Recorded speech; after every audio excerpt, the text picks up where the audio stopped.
evening. This is the Kami News for November 7th, 1984. These are the headlines. All streets get plow. People who live along the flatland streets in Kamloops will see a rare and wonderful sight this winter, a snowplow. Council, acting on a recommendation from administration, decided Tuesday the city will plow snow from all streets in Kamloops after every major snowfall, as they did in 1983. At that time, Council changed the snow removal policy to save money. Snow has since been removed from the hilly streets, but not from the flat areas, unless extreme conditions occurred and driving became impossible. Wall building apace. Progress on the Great Wall of Kamloops is continuing at a steady clip. A spokesman for the Revolutionary Establishment Party Construction Limited said today that work on the 129-kilometer-long security project is in fact ahead of schedule, despite problems met last week when construction workers faced a picket line set up by Barnhart Vale residents who insisted that they should be within the boundaries of the impressive defense barrier.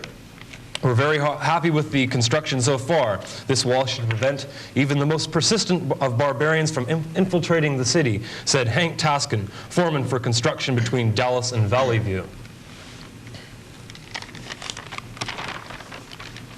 Charity bid succeeds.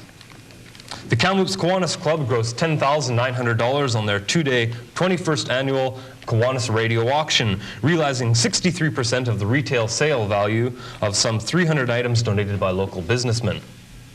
The sum is slightly less than last year, says Roger McKinder, one of the auction coordinators, but not less than the average take.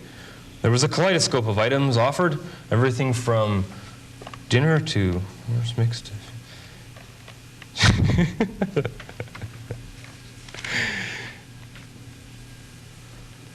Anyway, buyers can pick up their goods at the donor's place of business.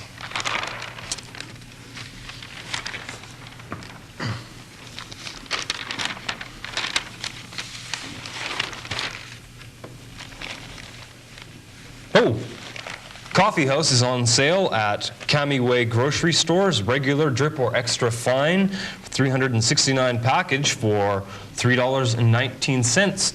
And let's see. Oh, breasts are on sale for $2.79 a pound, or that's $6.15 a kilogram if you're just switching over to Kamloops metric system.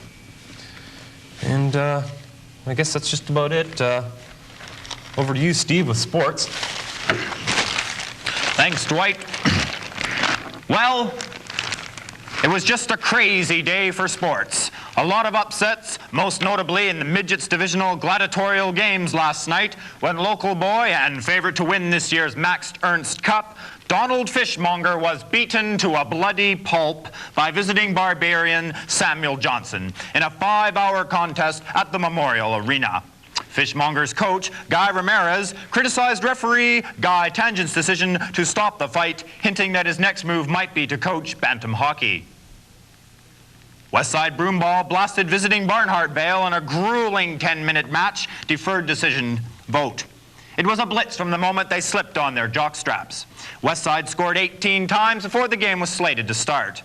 Happily, any ruffled feathers were smoothed over by the great party afterwards. And let me tell you, the beer was flowing.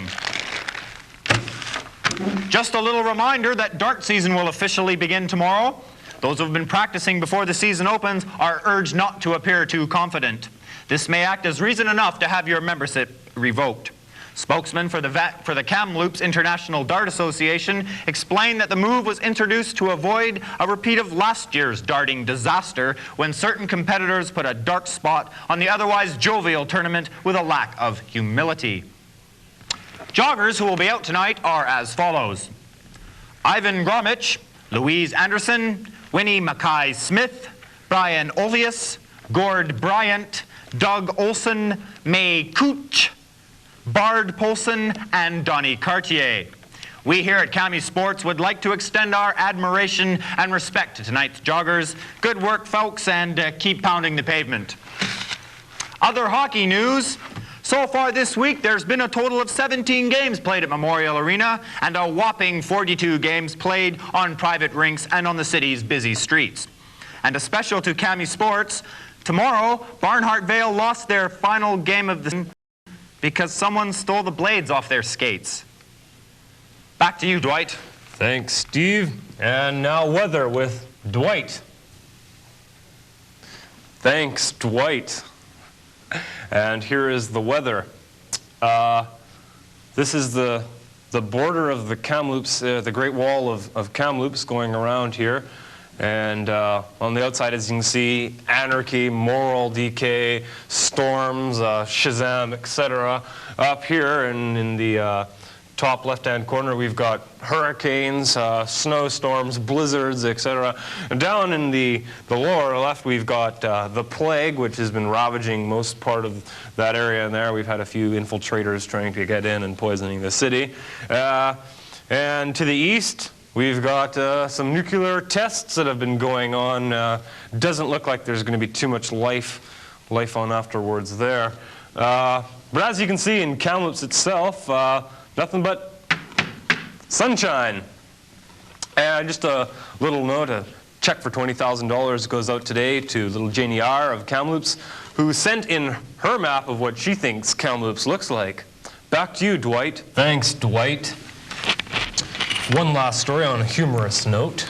The city has decided to take action against alarming tendency for Kamloops residents to panhandle or play musical instruments on the street for money.